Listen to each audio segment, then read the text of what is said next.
कल उस हादसे में अगर एक बच्चे का सर ज़्यादा घायल हो जाता या किसी के घर का चिराग बुझ जाता तो इसके जिम्मेदार कौन होता। कार्रवाई नहीं की गई थी, मगर शायद जो सरकारी विभाग है वो किसी बड़े हादसे का शायद इंतज़ार कर रही थी।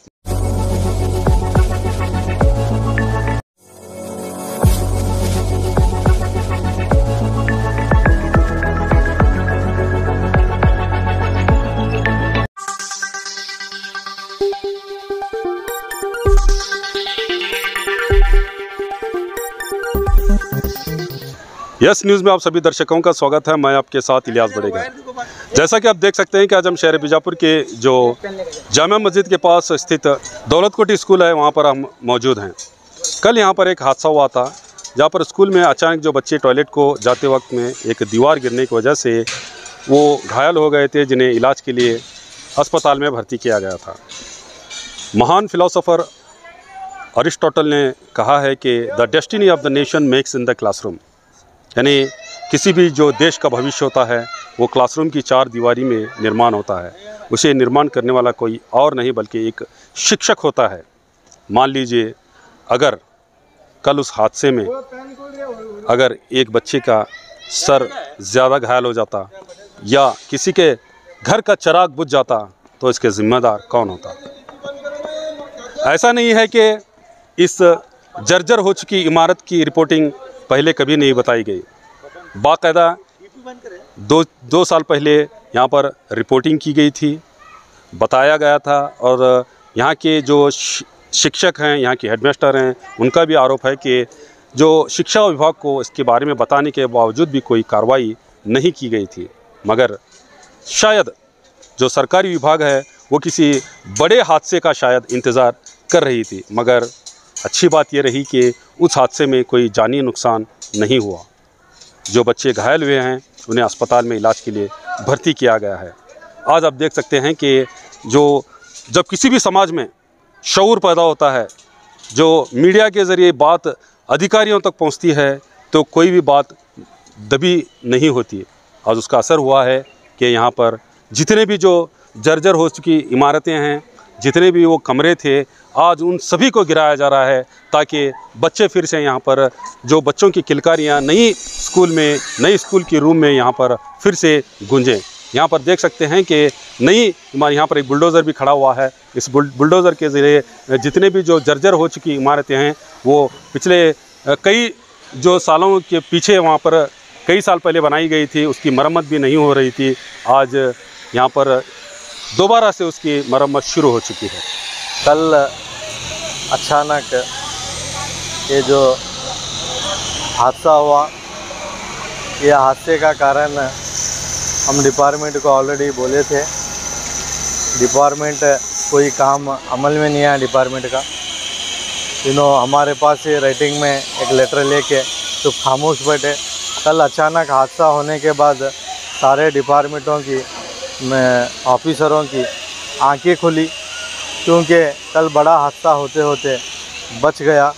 क्योंकि हमारे दो स्कूल के बच्चों को, एक बच्ची को 8 टाँके पड़े और दूसरी बच्ची को क्या है सर में चोट आई है। तो कल डीओ सर आके विज़िट किया। विज़िट करके हमें आश्वासन दिया कि कल इसको डेमोलिश करके इसको क्लीन लेवल करना है। उसके बाद में क्या है, आगे मुझे वक्त दो, मैं इमीडिएटली तुम्हारे को ग्रांट सैंक्शन करके दूंगा, फिर से तुम्हारी नई स्कूल बनेगी करके उन्होंने आश्वासन दिया था। फिर हमने उनको आज फिर से बुला के हमने उनको फिर से आज एक मीटिंग भी, हमारे मोहल्ले के सारे ज़िम्मेदार ज़मीर भांगी साहब, आफ्ताब इनामदार साहब, इदरूस बख्शी साहब और हमारे आलिया मस्जिद के सेक्रेटरी मुख्तार सलवाती साहब और हमारे SDMC के सारे मेंबरान और हमारे मोहल्ले के ज़िम्मेदार, इन्होंने सब ने आकर BO सर से हमने एक मीटिंग की। मीटिंग करने के बाद BO सर एक लेटर हमारे को राइटिंग में लेटर दिए, क्योंकि इसको गिराव करके उसके बाद इसको गिराने का काम आज अमल में आया है। कल यस न्यूज़ वालों का भी मैं तहे दिल से शुक्रिया अदा करता हूँ। आज ये इस काम को अमल में लाने की बहुत बड़ी कोशिश चली थी। आज ये कोशिश मीडिया वालों के ज़रिए से कामयाब हो गई है। मैं उनका भी सबका भी मैं शुक्रिया अदा करता हूँ। कल बच्चे घायल हुए तो उनकी तबीयत कैसी है? तबीयत अभी ठीक है, हॉस्पिटल में कल थे वो, फिर घर को उनको ले जाकर शिफ्ट किए, अब बच्चे नॉर्मल हैं। उनका खर्च कौन देख रहा सर? उसका खर्च आज BO सर भी उनके घर को जाके विज़िट किए और हमारे स्कूल के सारे स्टाफ, HM मैडम सब ने, हमने भी जाके विज़िट किया।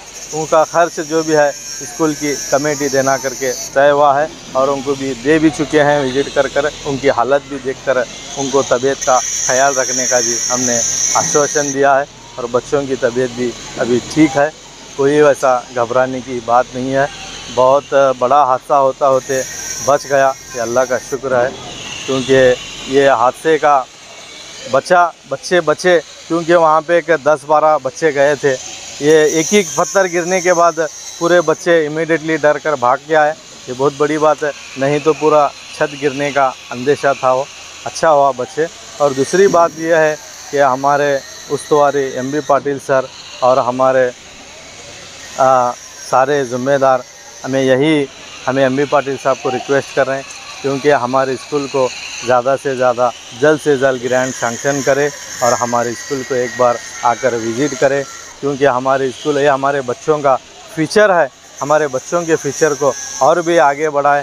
सर से मैं यही रिक्वेस्ट करता हूं और हमारे स्कूल का ये बच्चों का भविष्य को आगे बढ़ाने की और बच्चों को आगे पढ़ने की उम्मीद लेकर बच्चे आए हैं, उनकी उम्मीद को कामयाब दें। और उनकी उम्मीद को क्या है, बच्चों का अगर नए रूम होंगे तो और भी हमारे यहाँ पे बच्चे ज़्यादा पढ़ेंगे करके मैं रिक्वेस्ट करता हूँ सर से।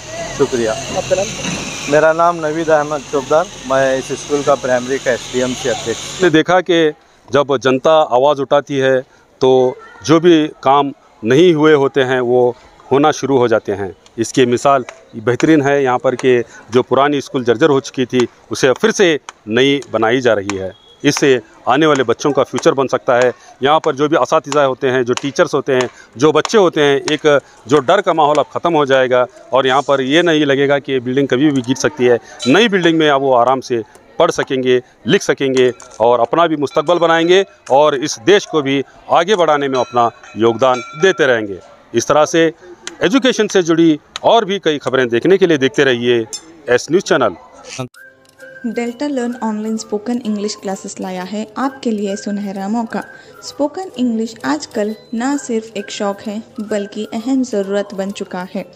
अगर आप लोग घर बैठे इंग्लिश सीखना चाहते हो तो अभी हमारे एक्सपर्ट से संपर्क करें 9972295999 और 8050828793। ಯಾವುದೇ ಹೊಸ ಸುದ್ದಿಯನ್ನ ನೋಡಲು ನಮ್ಮ S ನ್ಯೂಸ್ ಕರ್ನಾಟಕ ಎಕ್ಸ್‌ಪ್ರೆಸ್ ನ ನೋಡ್ತಾ ಇರಿ, ಹಾಗೆ ನಮ್ಮ ಚಾನೆಲ್ ನ ಸಬ್ಸ್ಕ್ರೈಬ್ ಮಾಡಿ, ಬಾಜು ಇರುವ ಬೆಲ್ ಐಕಾನ್ ಅನ್ನ ಕ್ಲಿಕ್ ಮಾಡಿ, ಹಾಗೆ ನಮ್ಮ ಚಾನೆಲ್ ನ ಲೈಕ್ ಮಾಡಿ, ಶೇರ್ ಮಾಡಿ. ನಮ್ಮ ನಡೆ ಸತ್ಯದ ಕಡೆ.